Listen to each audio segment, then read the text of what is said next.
going? We've arrived home finally from our trip. Yay.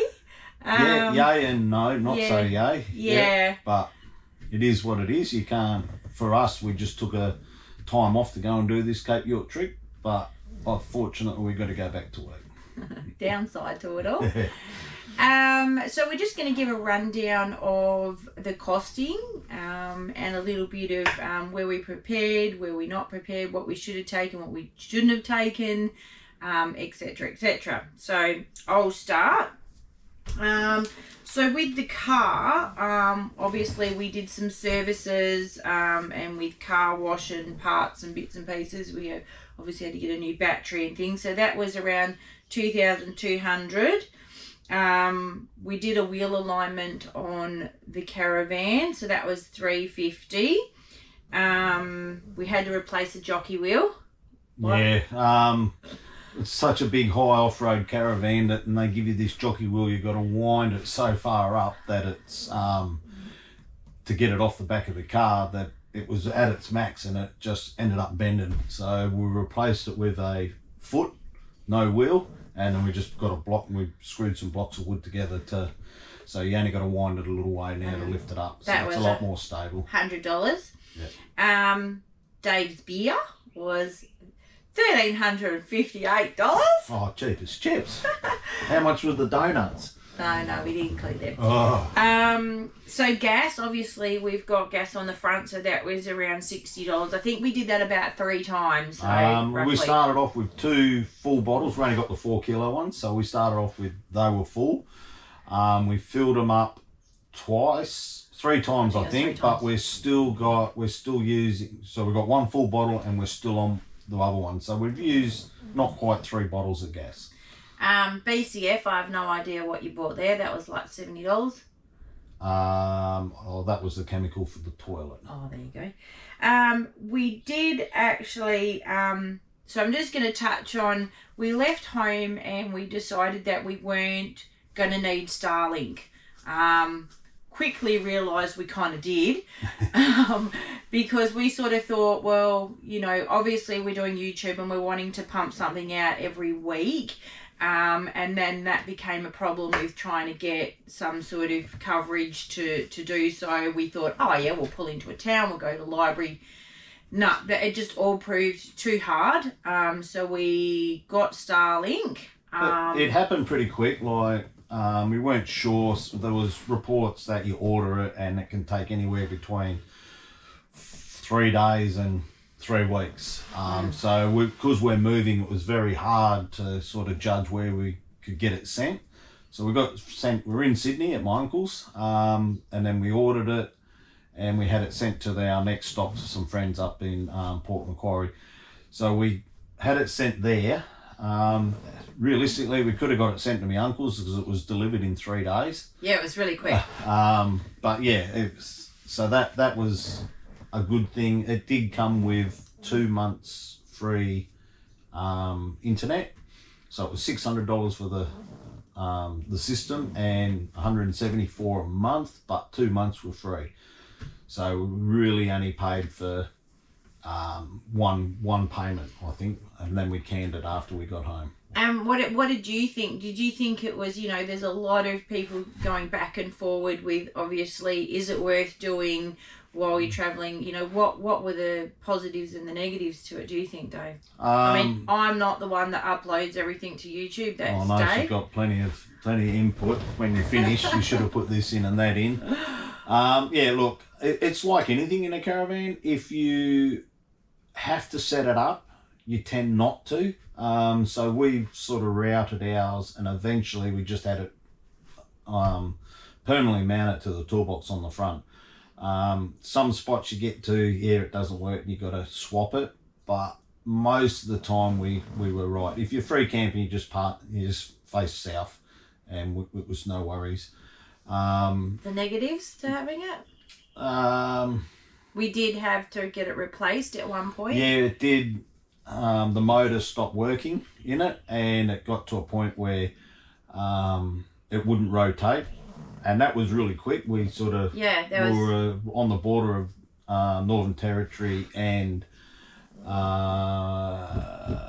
Queensland, and I just put in a complaint or like a report that it wasn't working.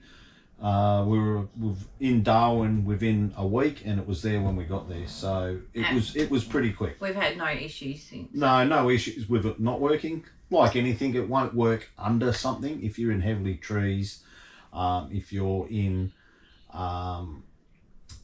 facing the wrong way, it's not going to pick it up. You need to have a clear view of the sky.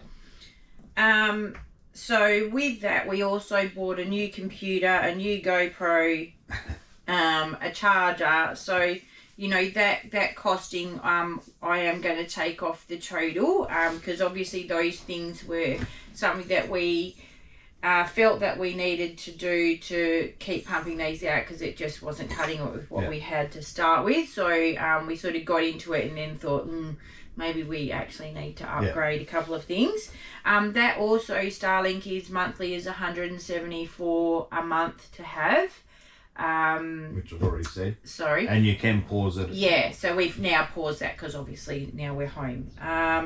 We replaced the microwave, so that was one of the carnages that we had. So we're on the teletrack, and the door, like the frame that holds the microwave, has 2 pop rivets either side. On the side closest to the toilet side, the bathroom, the 2 pop rivets sheared off, and it was half hanging out. So what happened is, when we got to Nolan's, I didn't have any pop rivets, but I had a couple of really short little screws. Obviously they were not short enough.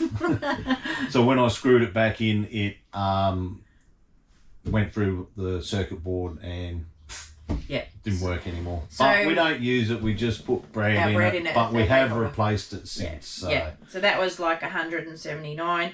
We also bought a different TV while we were travelling. Yeah, so we bought a smart TV. Yeah. Fairly simple. That was only $240. Something like that. Yeah. Obviously we bought a few souvenirs, you know, for our grandkids, so that was sort of, you know, $268. I had 1 haircut and 1 nails, so obviously I'm a hairdresser, so I saved on Dave's haircut, so I spent $110. We paid for a fishing license, which was $40, recreational fishing. Yeah.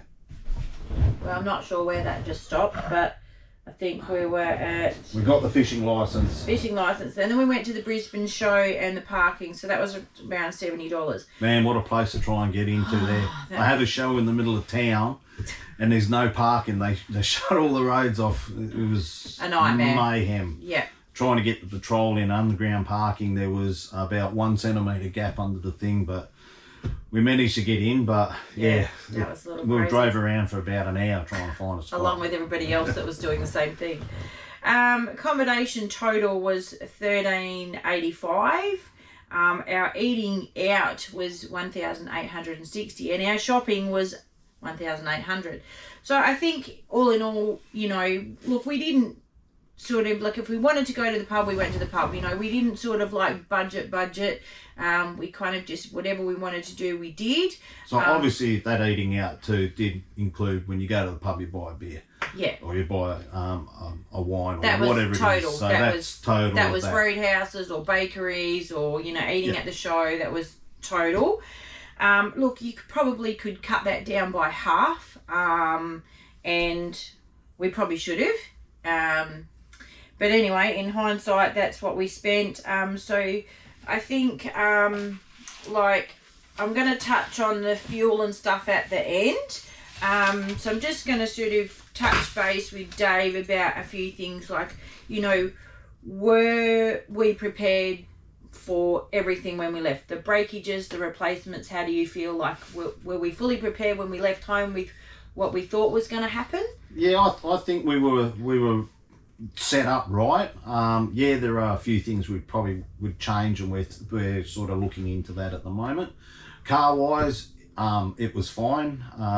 A long range tank would have been good, but then you fill it up and you'd be overweight. So So, a hard one. How you had the car set up Was fine. Would you have added anything, taken anything away? Did you feel like, especially doing the whole trip was based on the tally track, you know, and doing Cape York. So that was our main thing. Obviously, everything to the lead up was van. So would you have had the pizza oven again? Would you have changed that? The pizza oven was really good, but we also, cooking a steak on the fry pan on induction is not the best. So that was the only thing we sort of, would we take that again? We took the frozen bread. That was great, but, you know, we get fat enough now without eating all that bread. So probably wouldn't take the oven again.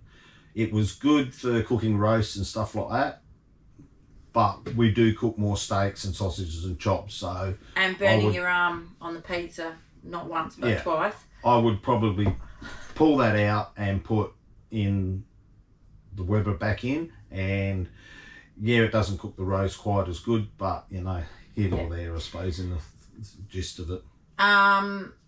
Now we definitely feel like we need a diesel heater. So a few people have commented about how quickly we went across towards Sydney Way.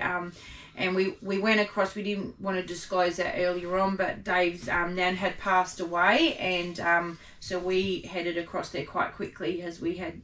we left a week early because my parents live in WA as well, and it was my mum's mum. So we needed to get there a little bit earlier for the wake.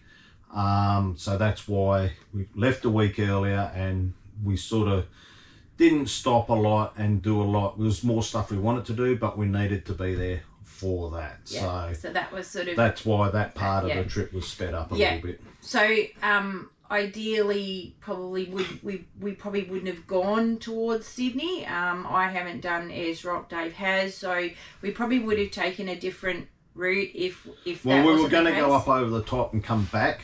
Now, it was cold enough going across the bottom before it hit winter. Yeah. When we did come back, it was the middle of winter. We got back here in Mandurah mid-August, around the 20th of August. So it was, if we had gone up over the top and then come back down the bottom, it would have been absolutely freezing, more so than it was when we went up there. So six of one, half dozen the other. You're governed by time. Like we said, I told my boss I'm going to have 8 to 10 weeks off. I end up having like 16 to 18 weeks off. So it is what it is. You sort of get caught with weather and so time, we're definitely going to go with a diesel heater. So we'll when we order that and Dave does the install, we'll actually we'll see. I've got to see if we can get one in, because under our bed is full of batteries. So as you know, we've just got to have a little jig around. That's one thing we would change. The other thing we would change is we would put a composting toilet in. It proved to be... every 3 days is... Yeah. Even being careful. You could stretch it out to 4 days with the toilet, but there's not always a dump point when you need one. Yeah. And then you're sort of struggling. So with a composting one, you can empty the urine anywhere, and you get up to... The one we're looking at is the Ogo. You can get up to 3 weeks. Yeah. So, and then that's easy. Put in a composting bag, and you just put it in the bin. Yeah, so that's definitely something we're going to look at changing. Water, we thought maybe we should get a bladder of some sort. So we might get a bladder to put in the car in the back. So when you go from one spot to another, we can drop the van off, and then if you need water, at least we can take the bladder out, fill that up, and come back and just put it into the caravan that way. Do you think we took too much? Yes. Too many clothes, too many shoes this side.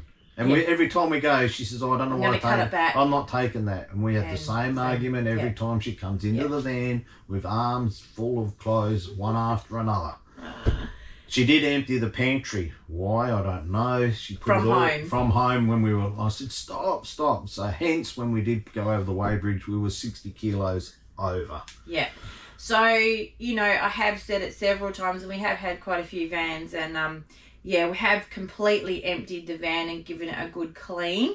So when we restock, I think we'll be really careful about, Just because the cupboard's empty don't mean you've got to put something in it. Yeah, and look, you know, when you're travelling, you come across a shop every 3 days, basically. Yeah. The longest we were without one is probably when we done Cape York. Yeah, and look, we brought food home. We still had food that we had in the freezer that we brought in just south of Cairns. We still had food in the freezer here when we got back here. So, look, I think you could just have your staples, you know, that you need, and then, you know, just do your fresh stuff, you know. Like they say, don't go shopping when you're hungry. Yeah, pretty much. What didn't we need? Was there anything that you sort of thought, I've taken too many tools, or we were right with the tools. We did have that incident where the headlights needed replacing, you know, the drill come in handy when I was installing the Starlink. So there is a lot of stuff that you could cut back on. Well, you could, but you can't. You know, then you get in a spot and you've got to go and buy it. Yeah. I think just the minimal toolkit was fine. Any major, you just go and get someone else to fix it. I didn't take any fishing gear. I would have liked to. Yeah. But I think we could cut back on a few things. But the majority was pretty good. I think we could just mainly it's the stuff that you take like extra clothes, extra sheets, extra towels. I think to be honest, we got caught out once where it was raining and you know, look, you're clean when you get into bed. I think you really don't need a change of sheets or a change of towels. I think you could get away with what you're using and just, you know, wash and put back. Like, I don't think I took extra sheets, extra towels, beach towels. I don't think you need any of that. Like, it's just, just too much. Yeah. And, you know, our linen cupboard is at the back of the van too. So, you know, you're trying to keep your weight a bit forward. So, yeah, I think clothes, linen, you could do with minimal. You know, we met a lady actually who they travel full time, and she at the end of the season she just donates all her clothes to the Good Sammies and pretty much just buys the next season's worth of clothes, which is pretty smart, really. I mean, they're cheap enough. Like she said, she just goes to Kmart. You can buy singlets, t-shirts, cheap as $5 each. That's not a bad idea. And at the end of it, she just donates them to the thing and has a winter wardrobe, and vice versa. When winter's over, she takes that to the nearest. So not a bad idea. Where would you revisit? Like, where did you think? I mean, I wrote a little list of a few places that I thought was good. There's so many, and there's so many places we didn't get to because time. It's, you can see why people only do 200 or 300 k's when they shift, but they do explore around the area. But when you're travelling with other people and those other people are on restraints, time restraints, it sort of puts you on a little bit of a time restraint as well. Yeah. If you want to keep with the group, but it's. I mean, look, I think the OTT was just brilliant. I'd definitely go back and redo the OTT. I wouldn't go to the tip again. The barge was $192.50. So look, I think once you've done it once, and I think it's worth going back for sure. And look, for us, we didn't do a lot once we got there, and we thought, well, we'll stay 3 days because we've just paid $200 to get across the ferry. Where in hindsight for us, if you were just wanting to go and see the tip, I would leave the caravan at the Jardine ferry campground, and I'd just do a day trip if you only wanted to see the tip. Get in the car. It's cheaper to go across, go up, come back, and then I would have spent more time exploring the teletrack and a few more spots like that. And look, you know, if you're able, I think we've seen a few people out there that were camping out at each creek crossing, and what a brilliant idea. Like, if you can do a rooftop tent or swag it, is definitely the way to go, and just take your time and do a couple of days at each spot because it's so beautiful out there. We were sort of a bit like, it'd be really nice if you could have done that. Was nice to go back to the caravan at the end of the day, but it makes your day really, really long, as you know. Yeah, so the first day we'd done almost up to Gunshot, and then before going into Gunshot, we come out, drove all the way back. The next morning we got up and drove all the way back in and done it again. So that wasn't too bad, but after Gunshot, then you're starting to look at 150 k's to come back to camp. Yeah. So yeah, you are using a lot more fuel, driving back and forth that way. But I mean, most people only do it once, you know. Yeah. At least we've done it. Things we would change, sure, there's a few little things, but yeah, all I can say is just do it, you know. It's not the end all, you know. So our fuel, that came to 11,000. Well, hang on. Well, how many k's did we do? That's probably we did 21,507 kilometres.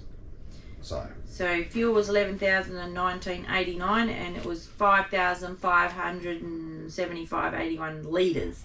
So the average fuel consumption for us was just on 26 litres to the 100, or just over. Yeah. Now, don't forget, we had the van on the back of the car 90% of the time. The only time we didn't was when we were at the telly track, and then for the 4 or 5 days we were in Darwin. The rest of the time, virtually the van was on the back of the car. When you're doing the telly track, your car is idling because it's hot, the aircon's on, while you're out exploring and looking and waiting for people to come through. So that's not helping with fuel consumption either. And then on, like in our last video, the wind noise was really bad. That was the worst fuel economy. It was a headwind virtually from just before we got to the Ballara station all the way back to Mandurah, and we were averaging about 32 litres to the 100, trying to sit on our 95 to 100 k's an hour. So obviously with 1,500 k's driving at that range, that is why our fuel consumption was a little bit higher. We did get as good as 21 with a tailwind, but on average I would say around that without real bad wind. Look, in hindsight we could have stayed somewhere else and not done that, but we needed to be home. Yeah. So 26 and 100 is not bad.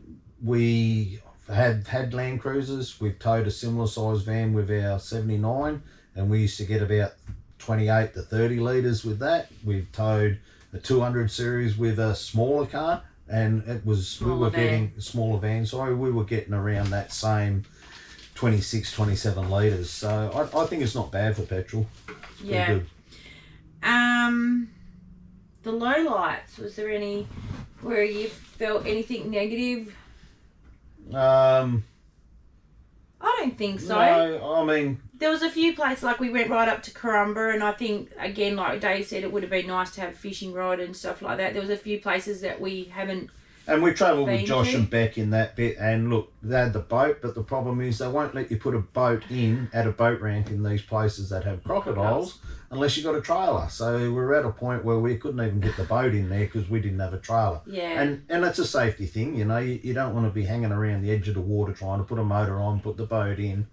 Yeah. That was probably the most negative thing, I think, out of the whole. So those of you who travel with the boat or thinking to travel with a boat and you want to go to crocodile areas, make sure you have a trailer of some sort so you can set your boat up and then put the boat in. Yeah, that was probably the most disappointing. That you know, more disappointing for Josh. Yeah. Not so much for us, you know, but I mean, you know, the poor bloke carted the boat everywhere, and then when he got to spots he wanted to put it in, you weren't allowed to. So I think probably for me and you, we chose, well, not that we chose, but we didn't do Fraser Island. I think that we said no, but Josh and all the other crew that went with us, they had a ball. And we kind of regret that we didn't go. Obviously, we've got Indy, so then you would have to organise someone to take care of her, which probably isn't, a biggie. I mean, you've got Mad Paws and Paw Shake that are in a lot of towns, so we probably could have done that, but we kind of went, yeah.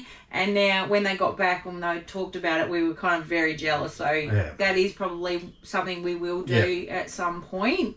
We would probably, like you see a lot of them take their vans and they cart it up and down. We'll probably take the van over, but we'll put it in one spot. Yeah, just base and take our time and just do day trips. Yeah. So you're not dragging the van everywhere. On the try and conserve a bit of fuel. Yeah.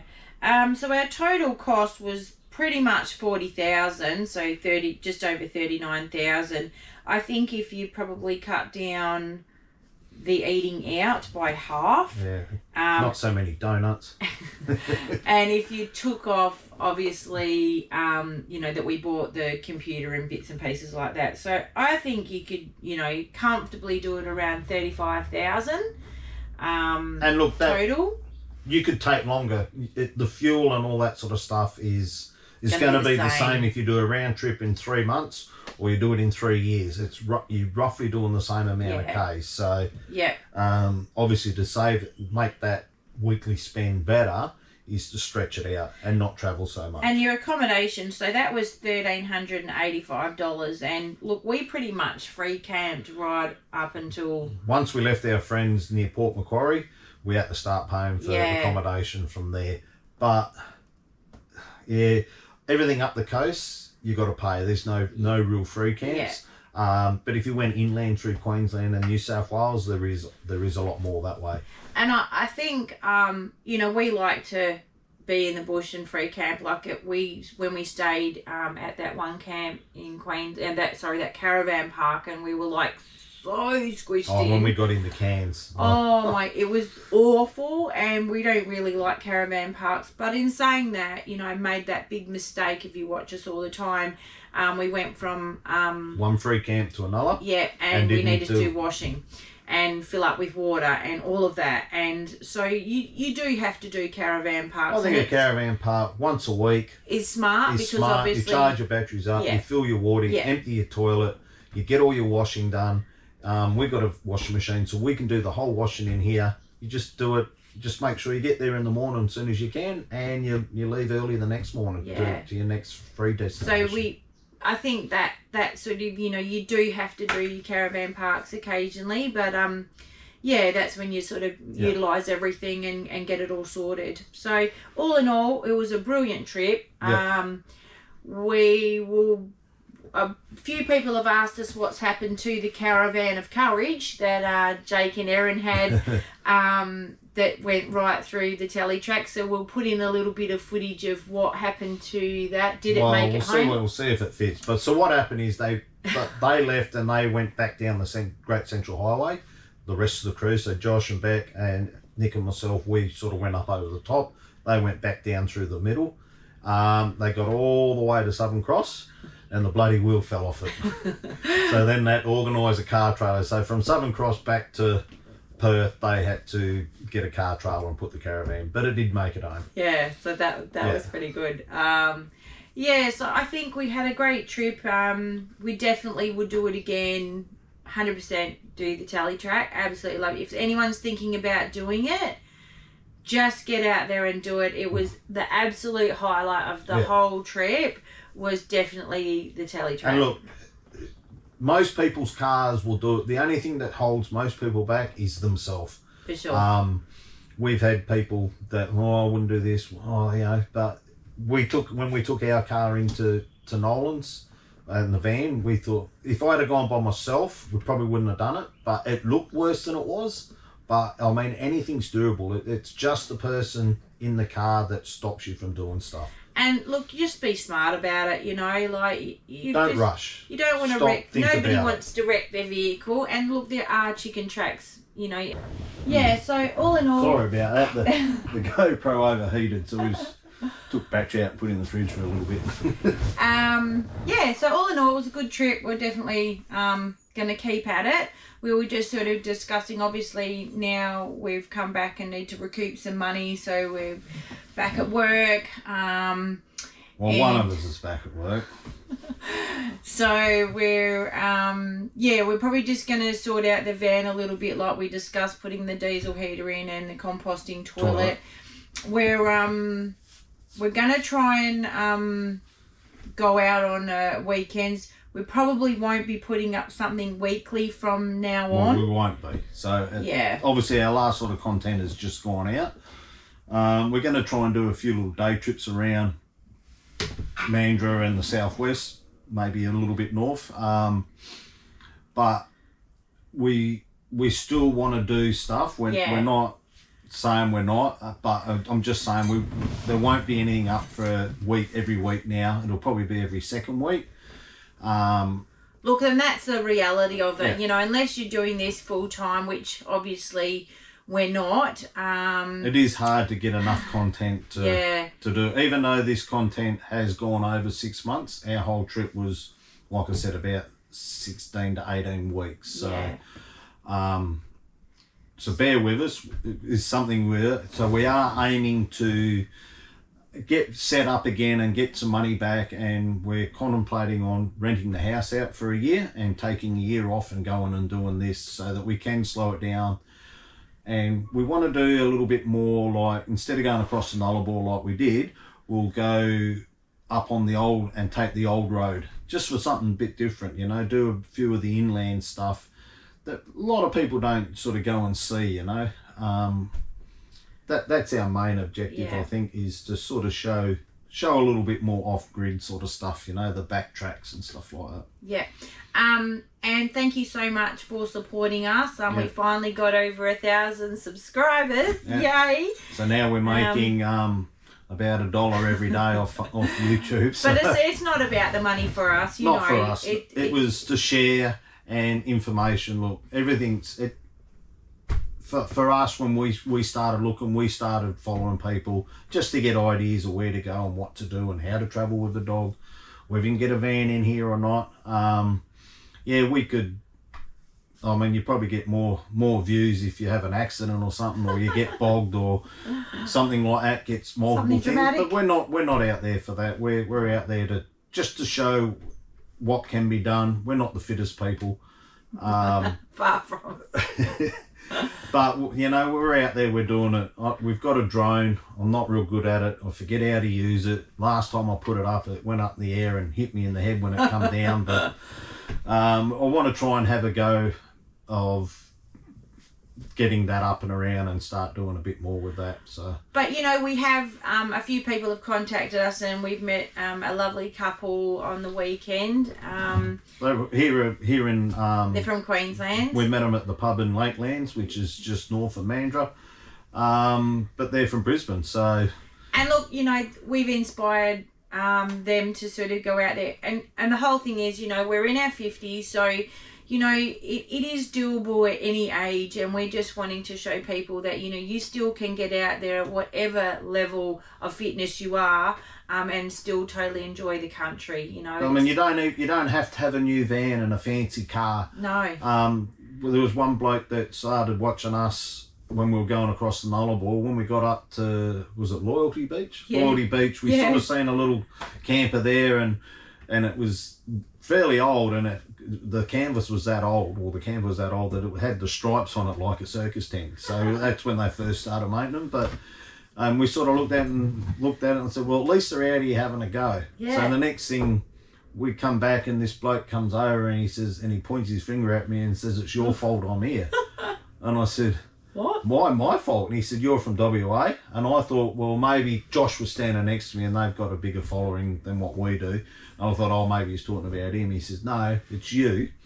He says, I started watching you cooking stuff on the Great Australian Bight, and we followed you. And he says, I went in and I said to the missus, we're going to Cape York. So he packed up. He had a toolbox on the front of his camper, and off they went. He said, I was in such a hurry I forgot to take the fridge.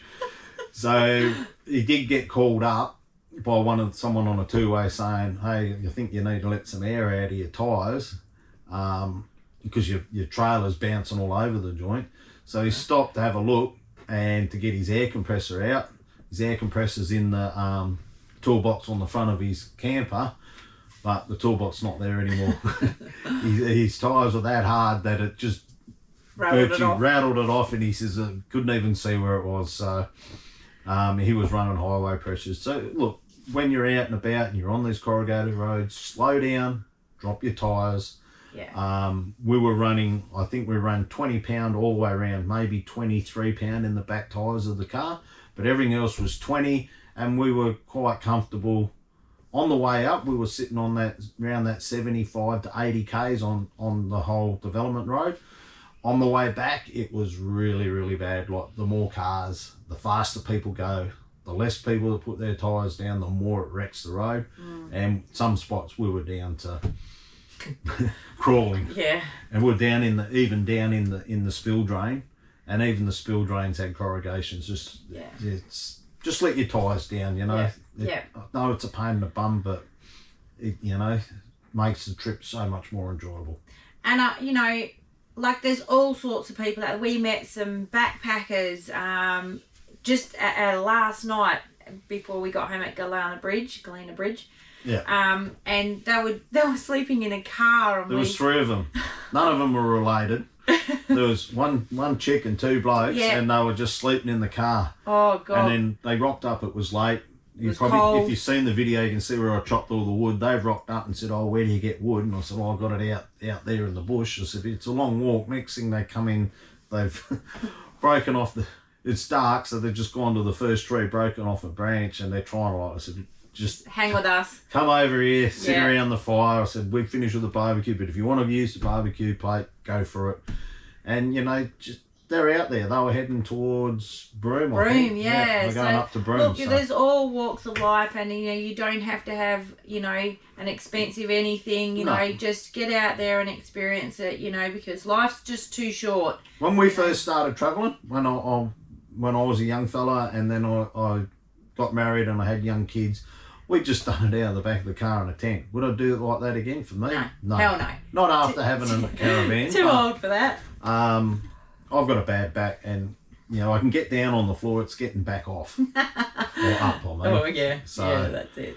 But I mean, look, if there's any questions, just reach out. We're more than happy to talk. You see us on the road, whatever. Just pull us up. We're more than happy to talk and discuss about our experiences or help you, or even if you just want to say hello. I mean. Yeah.